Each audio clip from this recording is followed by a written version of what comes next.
mano a mano, juntos hasta el final, mi eterno, mi paz celestial, luz que ilumina mi senda y andar, contigo Señor siempre voy a estar.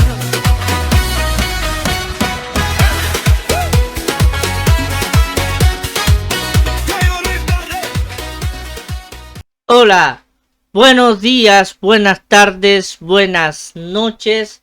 No importa de dónde tú nos estás mirando, estamos en una reflexión más, en una enseñanza más de nuestro programa de reflexiones cristianas. Y sí, estamos en una enseñanza más. Hoy una enseñanza un poquito larguita, pero vale la pena aprender de lo que Dios nos quiere decir. Y vamos a estar estudiando sobre el libro de Corintios. El libro de Corintios. Y bajo el título Cuidado con las divisiones en las iglesias. ¿Han escuchado esta palabra? Pues bien, vamos a estar hablando sobre cuidado con las divisiones en las iglesias. Y el texto base que vamos a utilizar en el día de hoy es 1 Corintios capítulo 1 versos del 10 al 17. Y dice lo siguiente: Os ruego pues, hermanos, por el nombre de nuestro Señor Jesucristo, que habléis todo una misma cosa, y que no haya entre vosotros divisiones, sino que estéis perfectamente unidos en una misma mente y en un mismo parecer. Porque he sido informado acerca de vosotros, hermanos míos, por los de Cloé, que hay entre vosotros contiendas. Quiero decir que cada uno de vosotros dice: yo soy de Pablo, yo soy de Apolo, y yo soy de Cefas, y yo de Cristo. ¿Acaso está dividido Cristo? ¿Fue crucificado Pablo por vosotros? ¿O fuisteis bautizados en el nombre de Pablo? Doy gracias a Dios de que a ninguno de vosotros he bautizado, sino a Crispo y a Gallo, para que ninguno diga que fuiste bautizado por mí, por mi nombre. También bauticé a la familia de Estéfanas. De los demás, no sé si he bautizado a algún otro, pues no me envió Cristo a bautizar, sino a predicar el evangelio, no con sabiduría de palabra, para que no se haga vana la cruz de Cristo Jesús. Muy bien, y antes de seguir con este mensaje, vamos a orar para que Dios tome el control de todo. Señor Jesús, te damos toda la gloria, toda la honra y todo el poder sea dado a ti, Señor. Permite que nuestros hermanos, nuestros oyentes que estén del lado de allá de la pantalla puedan entender, Señor Jesús, lo que tú quieres decirnos. Te pedimos que tú le hables a cada uno de ellos para que puedan saber y distinguir entre cuando hay división y cuando no. En el nombre de Jesús, escóndeme detrás de ti, Señor, y que seas hablando tú y no yo. En el nombre de Jesús, amén. Bien, antes de seguir en el mensaje, vamos a ver el contexto histórico en el cual está enmarcado la ciudad de Corintio, cómo vivía Corintio y cuál era su ambiente por el cual el apóstol Pablo mandaba esta carta a la iglesia de Corintio. Bien, la antigua Corintio era una de las ciudades más ricas, cosmopolitas y moralmente corruptas del Imperio Romano, aunque era de Grecia. Su ubicación estratégica provocó una mezcla cultural única que influyó directamente en los problemas de la iglesia primitiva. Más adelante veremos por qué influyó. Situada en el Istmo, después voy a decir el motivo del por qué está escrito Istmo. Situada en el Istmo de Corintio, controlaba el comercio marítimo entre el mar Jónico y el mar Egeo. Un istmo es una franja estrecha de tierra que conecta dos áreas geográficas más grandes. Ejemplo, como dos continentes o un continente y una península, y que a su vez separa dos masas de aguas distintas. Eso es un istmo. Bien, administraba dos puertos principales, los cuales se llamaban Lequeo y Cencrea, lo que evita que los barcos den la vuelta o rodeaban el peligroso cabo de Malea. También tenía un flujo constante, un flujo de tránsito constante de marineros, comerciantes y viajeros.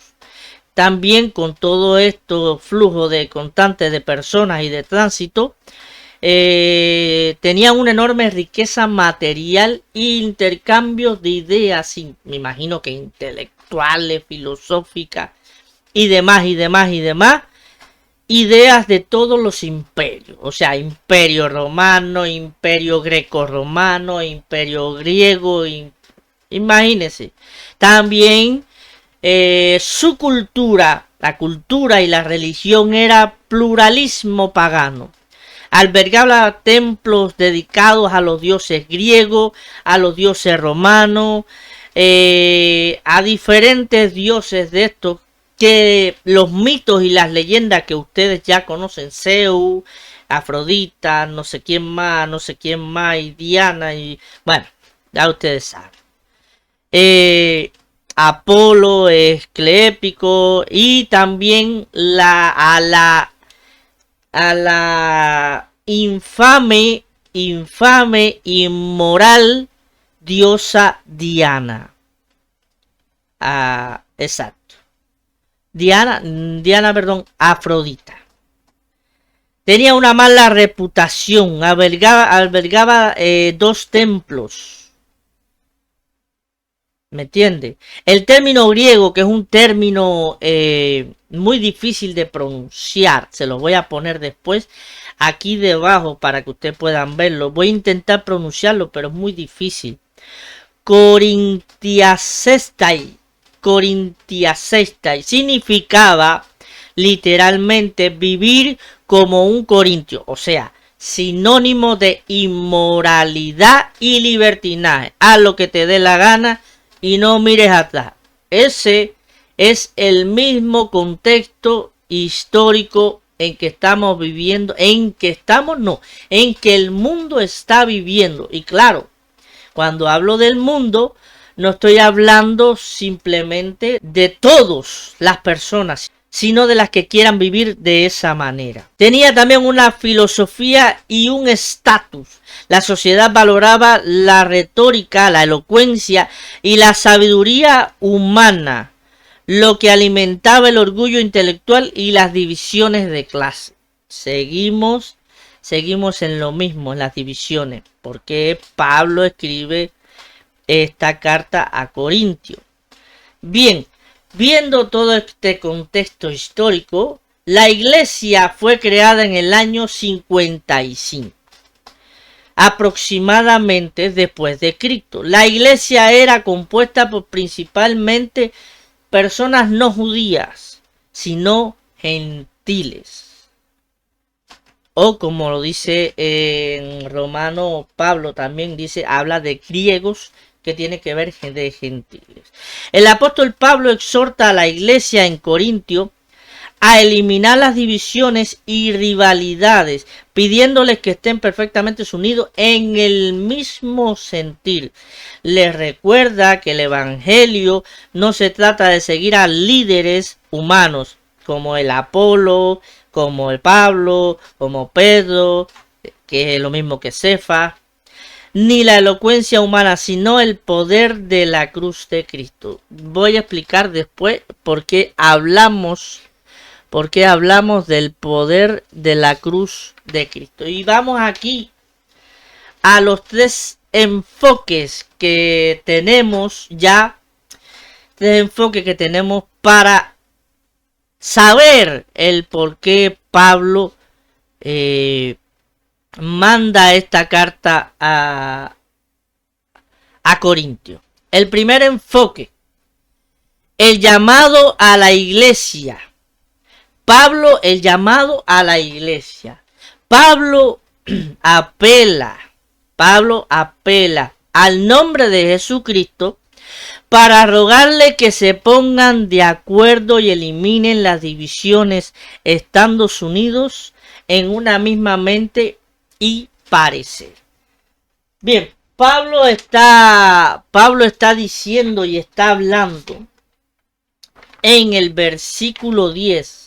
Os ruego, pues, hermanos, que por el nombre de nuestro Señor Jesucristo, que habléis todo una misma cosa, y que no haya entre vosotros divisiones, sino que estéis perfectamente unidos en una misma mente y un mismo parecer.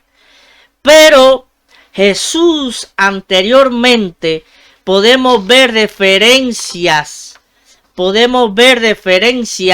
en Juan, que Jesús habla sobre esto también. Y es en Juan 17, capítulo 17, versos del 20 al 22. Si usted que está ahí, si usted tiene su Biblia en la mano o tiene cerca la Biblia en la mano, por favor búsquela y podemos seguir el estudio. Bien, dice el Evangelio de Juan, capítulo 17, capítulo 17 del 20 al 22. Mas no ruego solamente por estos, sino también por los que han de creer en mí por la palabra de ellos. Jesús está orando. ¿Vale? Jesús está orando. Para que todos sean uno, como tú, oh Padre, en mí y yo en ti. Que también ellos sean uno en nosotros, para que el mundo crea que tú me enviaste.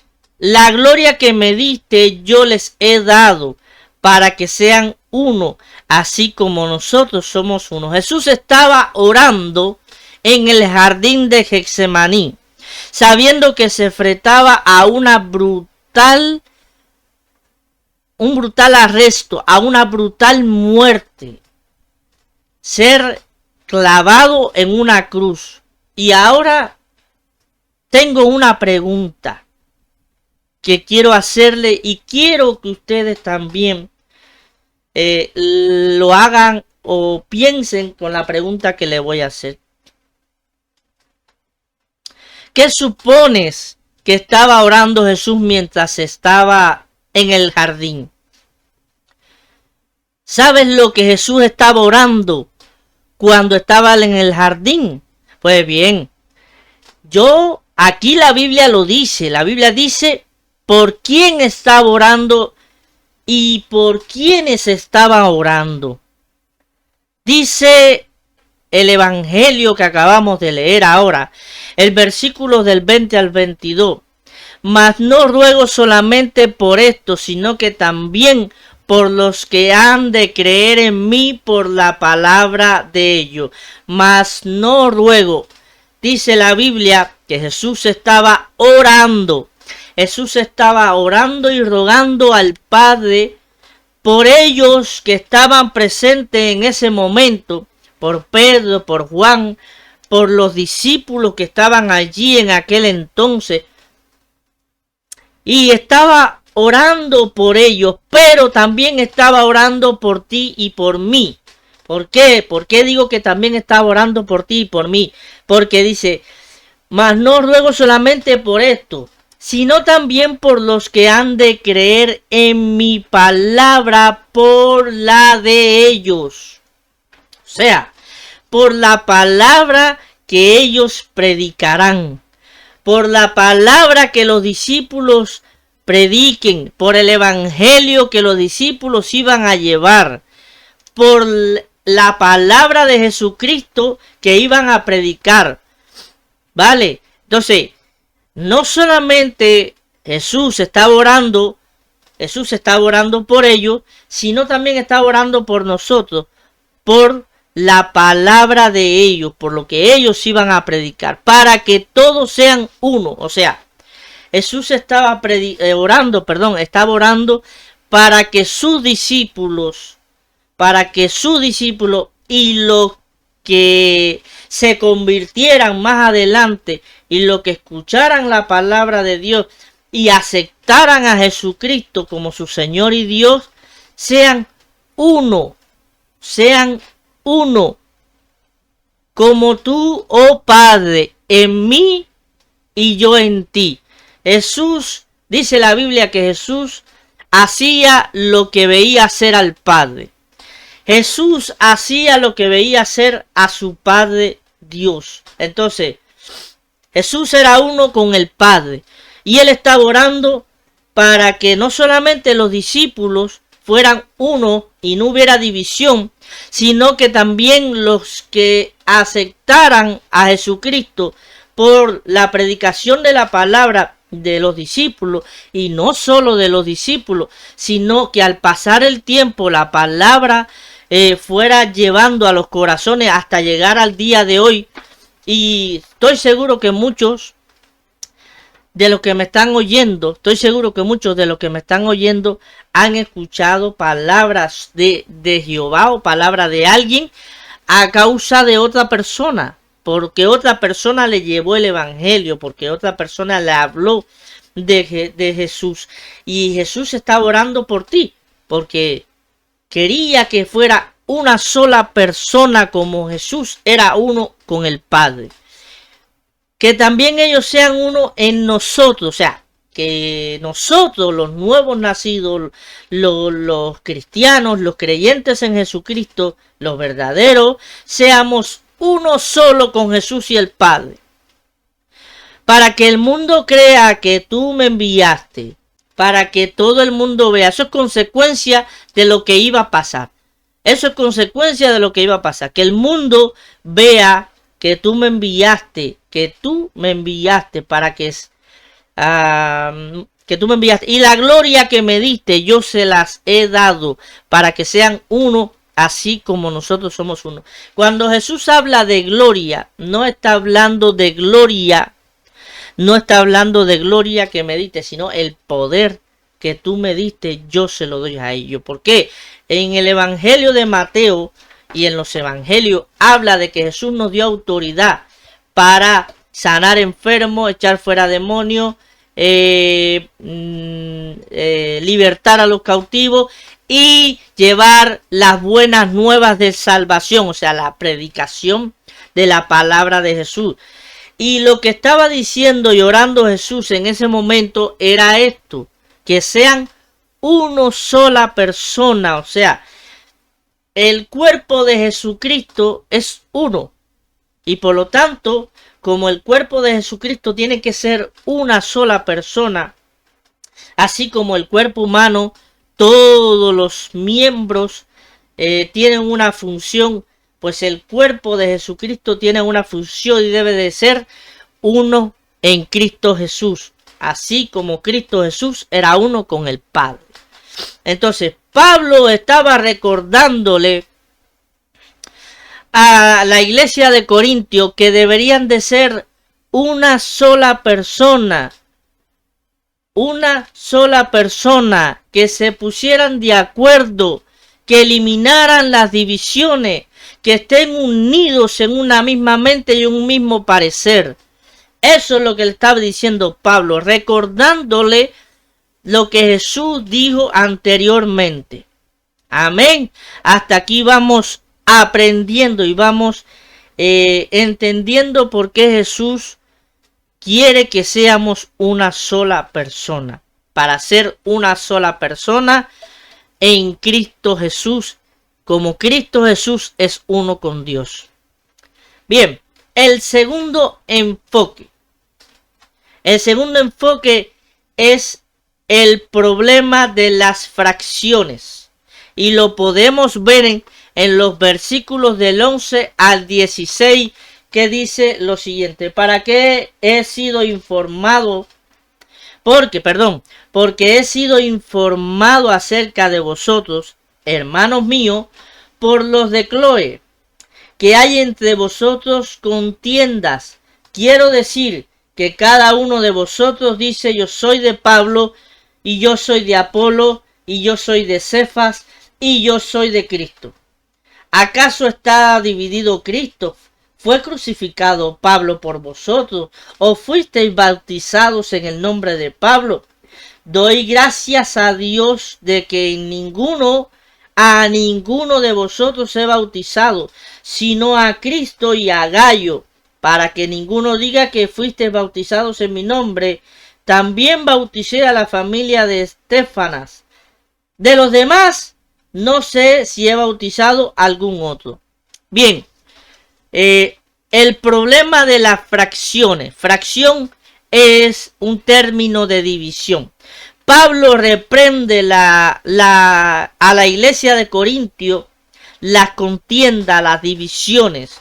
Los corintios se habían dividido en grupos diciendo: yo soy de Pablo, yo soy de Apolo, yo soy de Cefas, yo soy de Cristo. Él aclara que Cristo no está dividido, que nadie fue crucificado en el nombre de Pablo, y minimiza su propia persona. Pablo está minimizando su propia persona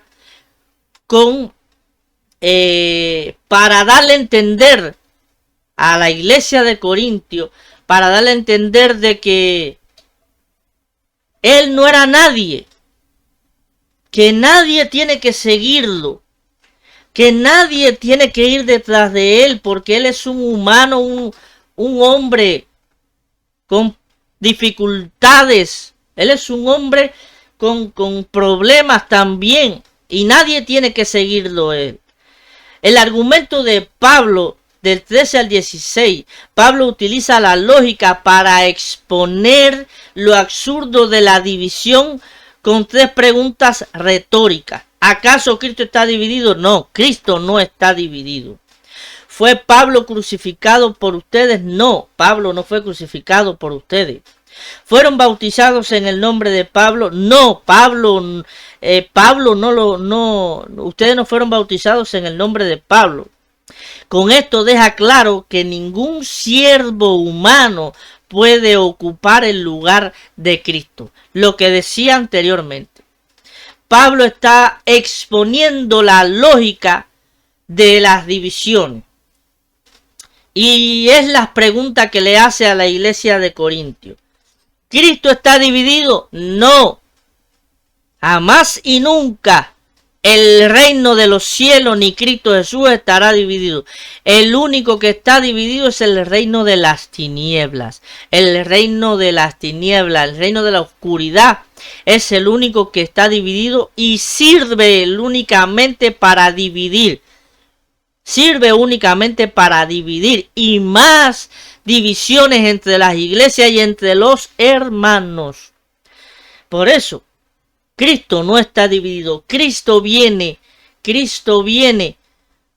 a sumar. Cristo viene a unir. Cristo viene a sanar. No viene a hacer todo lo contrario. Y Pablo está diciendo todo lo contrario. Está hablando todo lo contrario. ¿Fue Pablo crucificado por ustedes? No. Pablo jamás y nunca fue, ni va a ser, ni nada por el estilo crucificado por nadie. Pablo es Pablo, un ser humano, un hombre que fue un apóstol, que fue un instrumento que Dios usó en aquel tiempo, en el primer siglo, pues bien. Pero Pablo no es nadie. Pablo es un hombre común y corriente con problemas y situaciones. Pablo era un hombre común y corriente con problemas, situaciones. Hasta más tenía un aguijón. Vamos a descifrarlo de esta manera. Pablo tenía un problema en el cuerpo. No se sabe, la Biblia no lo dice, no lo recoge y no vamos a especular aquí. Pero se supone que tenía un problema. Pero Pablo no fue crucificado por nadie, ¿vale? Entonces, no puede decir nadie de que fue Pablo crucificado. Eso es mentira Entonces Pablo está usando esta retórica, esta lógica para hacerle entender a los corintios de que, primero, Cristo no está dividido. Segundo, yo no soy, ni fui, ni seré crucificado por ustedes, porque yo no los salvo. Yo a ustedes no los salvo, yo simplemente predico lo que Jesús me dice que diga. ¿Fueron bautizados en el nombre de Pablo? No, no fueron bautizados en el nombre de Pablo. Jesucristo manda a bautizarlos en el nombre del Padre, del Hijo y del Espíritu Santo. No manda a bautizarlos en el nombre de ninguna organización. No manda a bautizarlos en el nombre ni de un ser humano, ni del nombre de Juan, ni de Pepe, ni de nadie. Ningún hombre puede usar su nombre. Yo soy bautizado en el nombre de Pepito y Juanito. No, mentira del diablo. No puede ser. Lo que Pablo está diciendo aquí es que Cristo no está dividido y no puede ser dividido. Pablo no fue crucificado ni será. Y tampoco fueron bautizados en el nombre de Pablo. Le está haciendo entender a las personas, a los cristianos que se están yendo detrás de estos hermanitos que dividen los cristianos y dividen nuestros hermanos y la iglesia, de que los hombres no pueden dar nada bueno y que ningún siervo humano puede ocupar el lugar de Cristo. Ninguna persona puede decir: yo vengo en el nombre de fulano. No, usted no viene en el nombre de nadie. Usted va a hacer lo que Cristo le mandó a hacer. Usted va a predicar la palabra porque Cristo le mandó a predicar la palabra.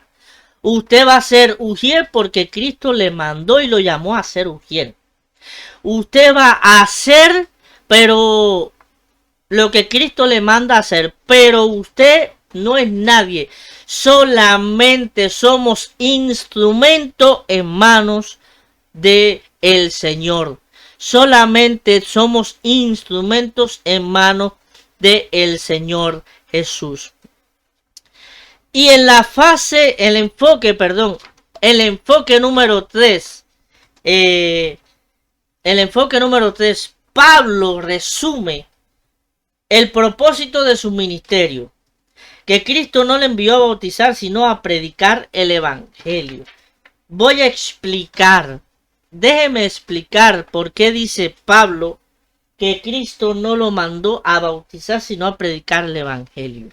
En el versículo 17 dice la Biblia: pues no me envió Cristo a bautizar, sino a predicar el evangelio, no con sabiduría de palabras, para que nadie se haga vana la cruz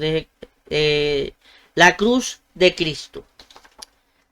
Bien, además enfatiza que no lo hace con palabras de sabiduría humana, o sea, con conocimiento humano o elocuencia, para evitar que el verdadero mensaje de la cruz pierda su poder. ¿Por qué se habla mensaje de la cruz?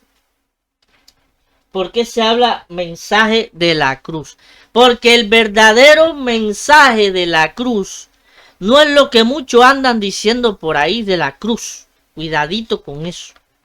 El mensaje de la cruz, el verdadero mensaje de la cruz y el único mensaje que podemos dar de la cruz de Jesús es que Jesús fue a la cruz, cargó con nuestros pecados, cargó con nuestras enfermedades, con todo el pecado del mundo, fue a la cruz y nos salvó.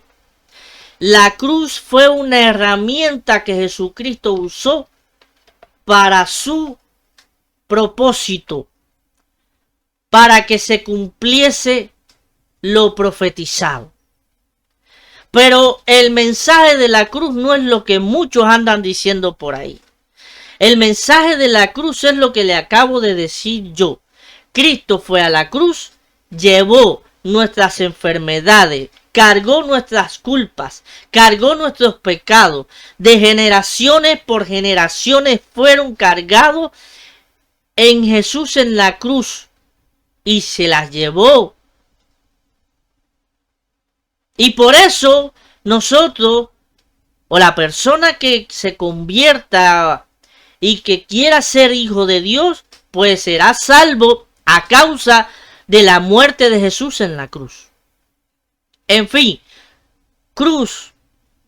La cruz es una herramienta. El verdadero propósito del ministerio que dice el versículo 17, que lo acabamos de leer, Pablo aclara que su misión principal no era bautizar, sino predicar el evangelio. O sea, es decir, ¿cómo voy a bautizar primero sin antes no predico?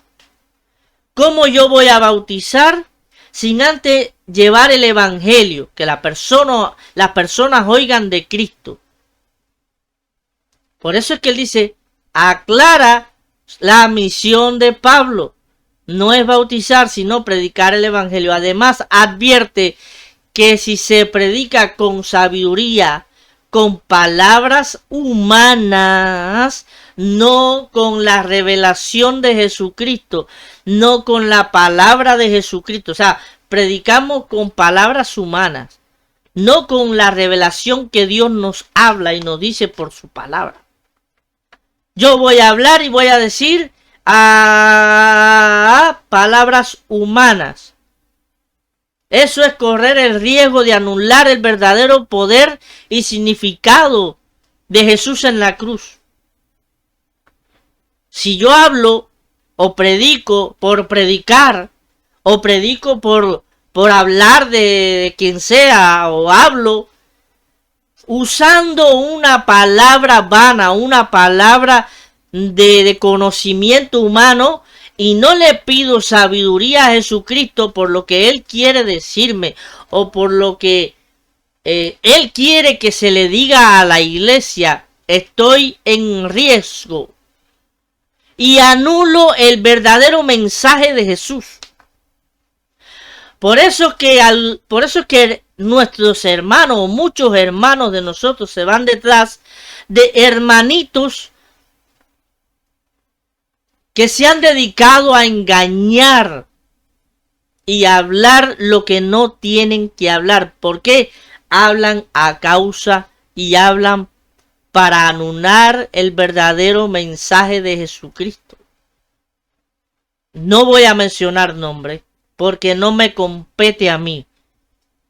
Ustedes imaginen de los que estamos hablando. Y voy a dar ejemplo después cómo son estos hermanitos, cómo lo hacen y cómo se dedican a hacer esto.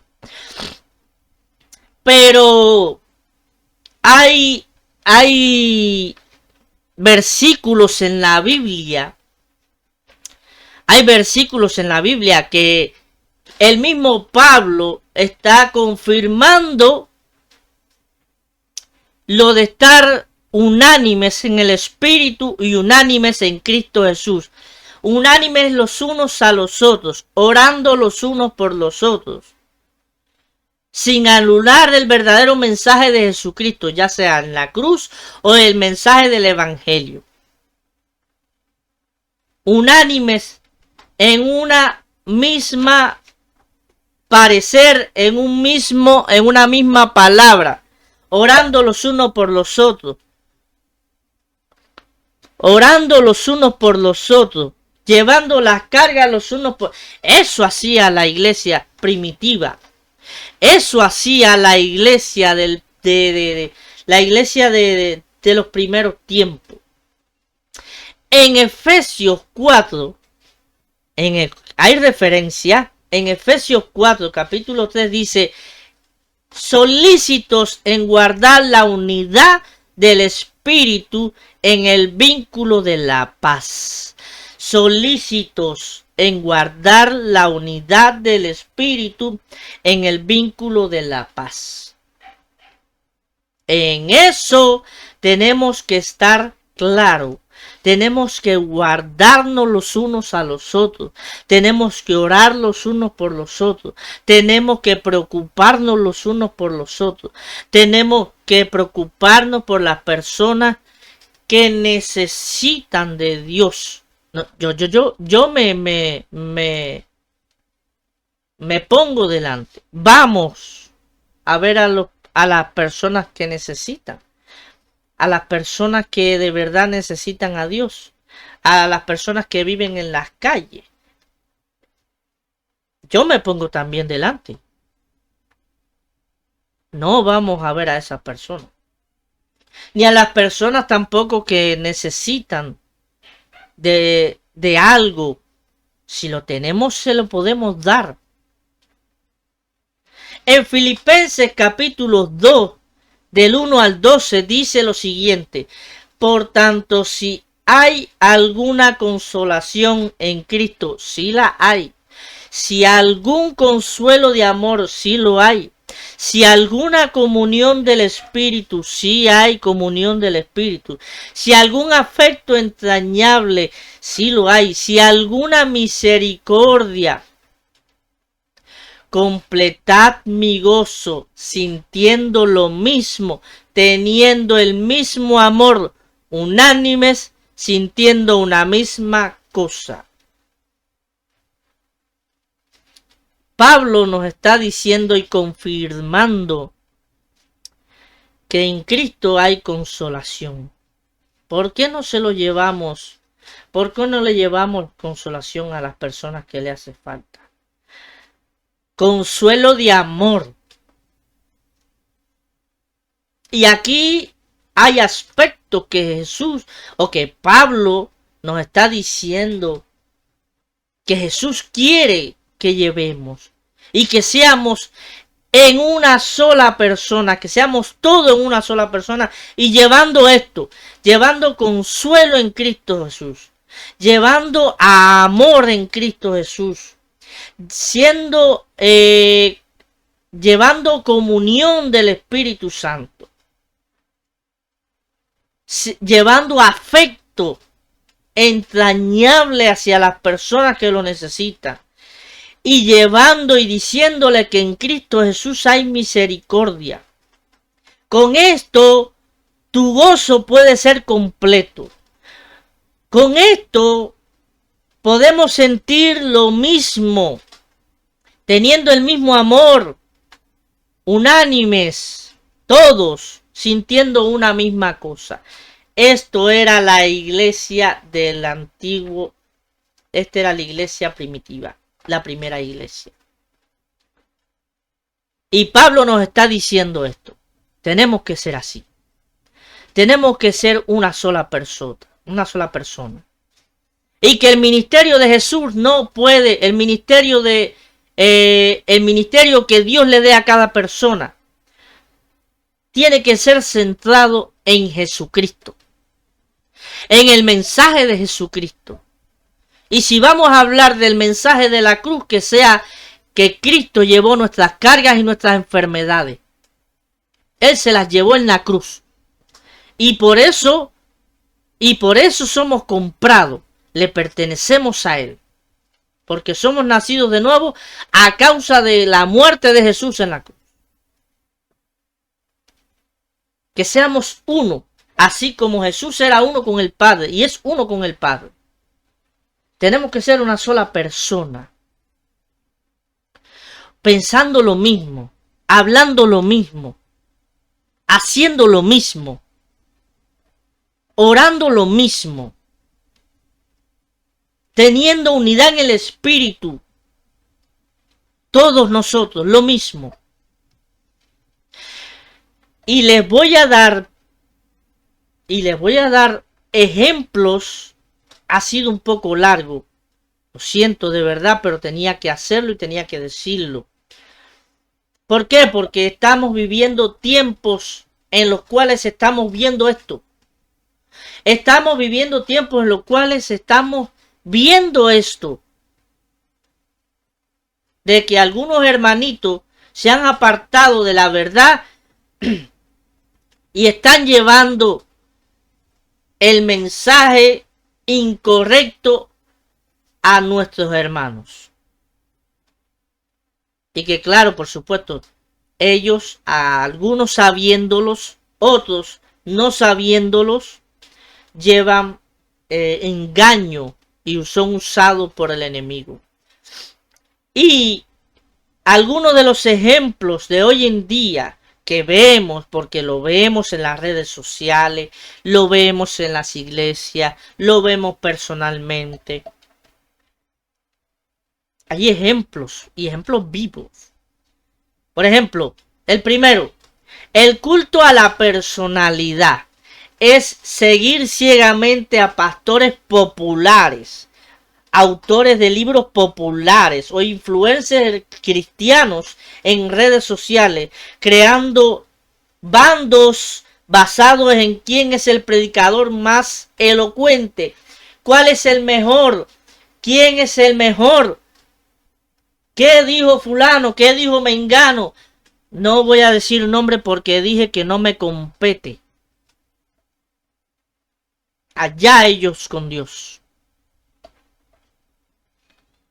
Pero las redes sociales están inundadas de hermanitos que quieren engañar y distorsionar el verdadero mensaje de la palabra de Dios.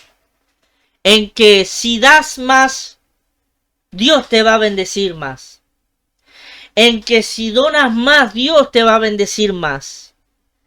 En que fulano es el mejor predicador, fulano es el mejor apóstol, es el mejor que lleva la palabra, es el mejor que dice, es el mejor guerrero espiritual, es el mejor. Cuidadito. Busquemos los espíritus, dice la palabra de Dios. Busquemos lo que hay, lo que nos dicen y lo que nos cuentan. Tiene que venir por medio de esto. Por medio de esto. De la palabra de Dios. Lo que diga tiene que estar aquí. Lo que diga tiene que estar aquí. No es que Dios me dijo, que Dios me dijo, que Dios me dijo, dice Dios. Habla tú y yo juzgo por lo que dice esto. Habla tú y tú dices lo que Dios te dijo y yo voy a ver y voy a juzgar por lo que Dios me dijo aquí. A ver si lo que tú me dijiste está aquí. Esto. Otro ejemplo. Debate y sectarismos teológicos.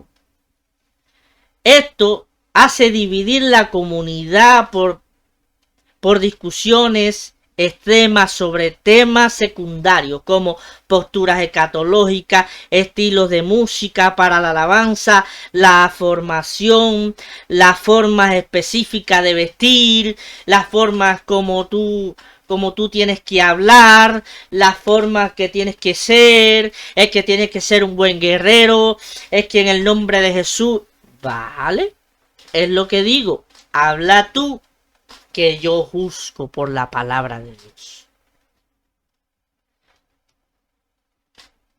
No se ponga bravo conmigo, mi hermano. La Biblia lo dice todo. La Biblia lo habla todo. Y la Biblia nos advierte por medio de hombres que ya pasaron por ese problema y ya sabían todo esto y nos están advirtiendo aquí. Jesús nos está advirtiendo por medio de hombres hombres de Dios que ya pasaron por este problema. El tercer ejemplo y último.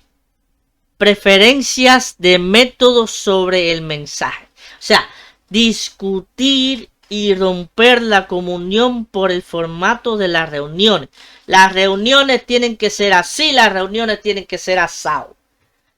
Iglesias tradicionales o iglesias modernas. Iglesias liberales o iglesias tradicionales. La iglesia es una sola. Y Cristo no viene a buscar ni a metodistas, ni a pentecostales, ni a adventistas, ni a ninguna de estas denominaciones. Cristo viene a buscar a su iglesia, una sola. Una sola. Cristo viene a buscar a su iglesia, una sola. Y tengamos en cuenta de que la iglesia tiene que estar sin manchas. La iglesia tiene que estar lo más pura posible o lo más puro. Y la iglesia tiene que estar verdaderamente limpia. Porque eso es lo que Dios y Jesucristo viene a buscar. Una iglesia limpia y sin mancha. Y la iglesia es una sola. Entonces, ¿para qué ir detrás de estos personajes? ¿Para qué ir detrás de estos personajes que nos están hablando y de estos hermanitos que nos están diciendo y hablando de cosas que no vienen en la palabra de Dios, que están puestas, que están hechos ellos o se están dejando usar por el enemigo? Algunos se dan cuenta y otros no se dan cuenta, pero se están dejando usar por el enemigo para engañar. Para engañar. Cristo es el único centro que tiene que ser nuestra vida. Y el mensaje es el único, Cristo Jesús. El centro tiene que ser Cristo Jesús. Ningún líder fíjese lo que le voy a decir. Ningún líder eclesiástico o predicador o teólogo murió por los creyentes ni debe usurpar el lugar y el honor que le corresponde y le pertenece a Jesucristo. El líder que lo haga, el pastor que lo haga, el evangelista que lo haga, el que haga esto, pues déjeme decirle que está yendo por un camino que no es el correcto. Porque Jesús es Jesús. Es el creador del cielo y de la tierra. Y nadie puede parecerse a él. Nadie. Nadie puede parecerse, ni nadie puede usurpar el lugar de Jesús. Otra cosita. Hay peligro en el orgullo intelectual. Uy. El orgullo intelectual busca la sabiduría de palabras. Desvía la atención del mensaje central que es Cristo Jesús. La fe cristiana no depende de la sofisticación humana, sino del poder de Dios. Cuando hablamos de la fe hablamos del don de Jesucristo que Dios nos dio, y la fe es un regalo que Jesús nos dio. Lo que hablamos y el evangelio que predicamos no puede ser con una justificación humana. No podemos hablar de Jesús con palabrerías humanas, con palabras humanas. Tenemos que hablar de su palabra con la revelación del Espíritu Santo. Con la revelación de Jesús. El evangelio une, no divide. Las iglesias locales prosperan cuando se enfocan en la misión común de predicar el evangelio, en lugar de competir por preferencias personales o teológicas. Uy, fuerte. La iglesia tiene que enfocarse en las almas, en la predicación y en la evangelización del evangelio, de la palabra de Jesucristo. No enfocarse en la competencia. No enfocarse en la competencia de que mi iglesia es más grande que la tuya o yo predico mejor que tú.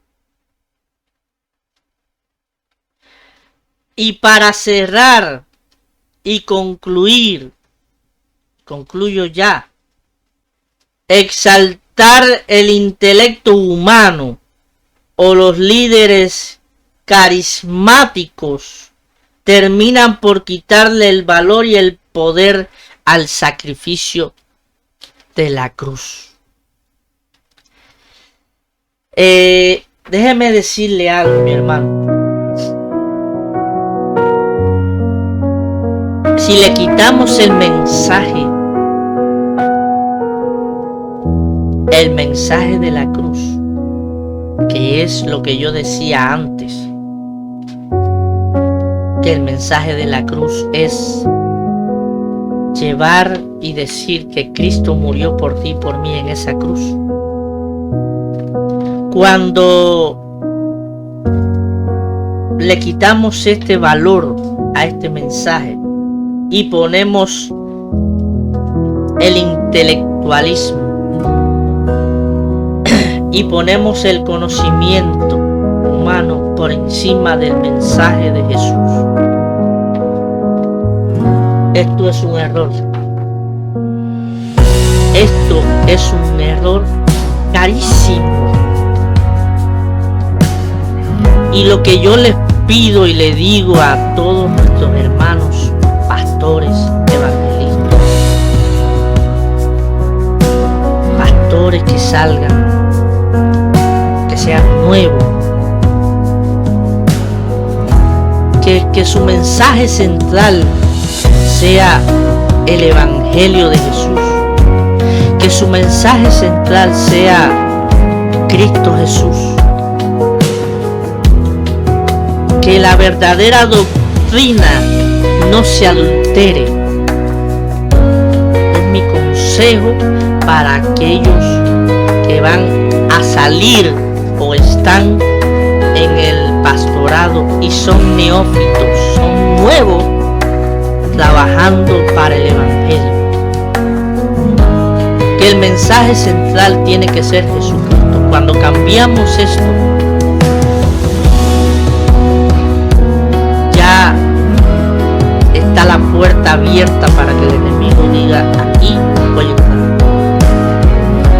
Y lo que viene después no se lo voy a decir.